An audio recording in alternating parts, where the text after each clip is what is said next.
In many quarters, there is a desperate need in America today, in America this week, for a healthy dose of religious humility. There are too many people getting too much face time on television who claim exalted status for Christianity and who are demeaning other faith traditions, particularly that of Islam. And my friends, this has got to stop. The trigger for this latest wave of intolerance is media coverage, many of you have seen it, about a plan to build a Muslim community center 2 blocks from Ground Zero. The center will have a mosque, an auditorium, and a pool. It is modeled after YMCAs and Jewish community centers all across the country. For all I know, it's got locker rooms and childcare. Now, to be very clear here, reasonable, faithful, caring people can disagree about how they feel about this facility being built so close to Ground Zero. But that does not justify the wave of fear and suspicion that has washed over this country over the last 10 days. The media are now calling this a wave of Islamophobia that is sweeping across America. I saw a story this week on CNN about a minister in Gainesville, Florida, who has declared September 11th of this year Burn the Quran Day. Thank you for your reaction. That was mine. This guy is a minister at a non-denominational church called the Dove World Outreach Center. He said all kinds of disparaging, insulting, inaccurate things about Islam that I'm not going to repeat from this pulpit. His message is about hate and fear, and I can assure you there is nothing in the Gospels, there is nothing in the teaching of Jesus Christ that says anything about burning the holy texts of other traditions. It is not there. The proposed burning of the Quran is obscene. It is not the work of peace. It is not the work of understanding. It is not the work of building bridges. It is insanity. Now, the good news is there are a lot of groups, a lot of churches, even the National Association of Evangelicals, who are condemning this action and urging the church to cancel their event. A conversation about God demands grace and openness, a willingness to learn, to have our own ideas challenged, our convictions questioned. These are the hallmarks of humility. When I was in seminary, I read from someone whose name is lost to me now, when you speak of God, your voice should shake a little. You know, Jesus had no time for religious know-it-alls.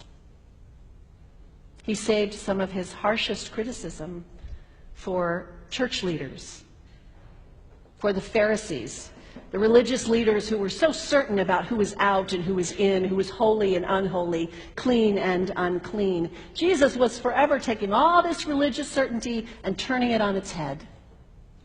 And we can only imagine what Jesus would have said about Pastor Terry Jones and his Burn the Quran campaign.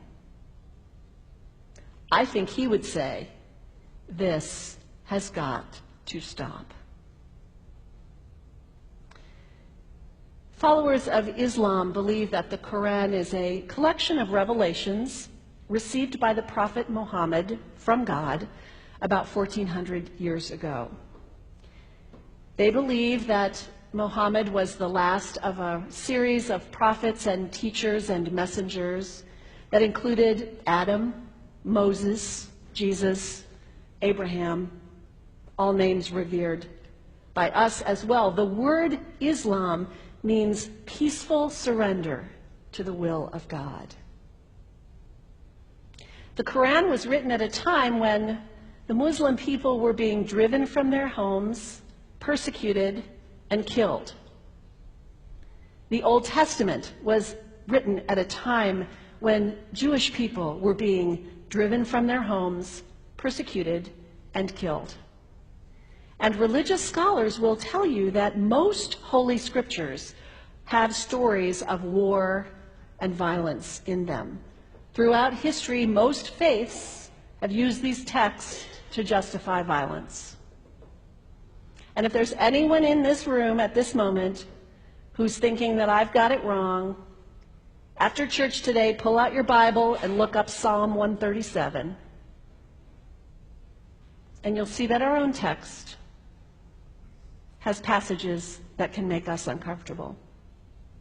But also, like the Bible, the predominant message of the Quran is of peace and care and loving God, justice, care for the neighbor, care for the stranger. In the Bible, we have thou shalt not kill. In the Quran, we have whoever kills another, surely he is killing all of humanity. And whoever saves the life of another, surely he saves the lives of all humanity. These are words of peace, words of faith, words that could save the world if we would take them to heart.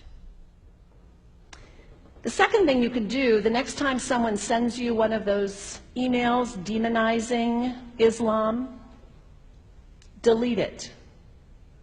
Don't forward it. Don't participate in the stereotyping. Don't give in to your fear.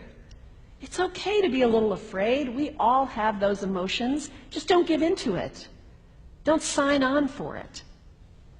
Don't focus on this tiny group of extremists who commit acts of violence. Focus on the hundreds of millions of Muslim people in the world who are people of faith, whose priorities and concerns and families are not so different from your own.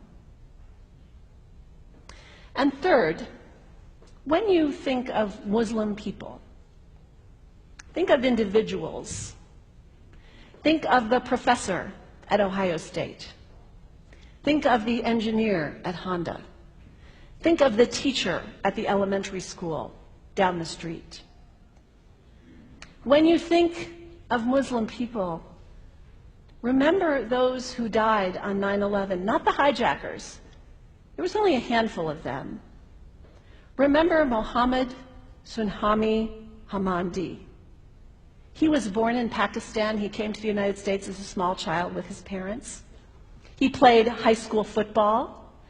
He went to college. He became a part-time ambulance driver. He died, this Muslim young man, on 9/11, trying to rescue people and save lives. When you think of Muslim people, remember Mohammed Salahuddin Cloudhurry. He was a waiter at Windows on the World, which was at the top of the World Trade Center. He died that day. His wife had their baby 2 days later. When you think of Muslim people, remember Rama Salih.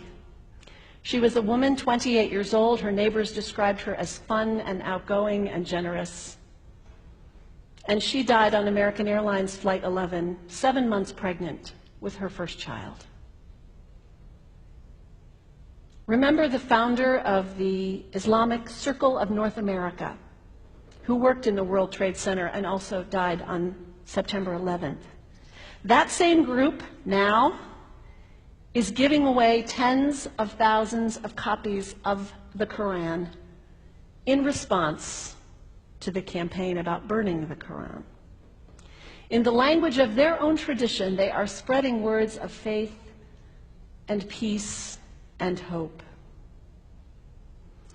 One of the ladies at the 8:30 service this morning said to me after, maybe we should declare September 11th, buy a Quran and read some of it.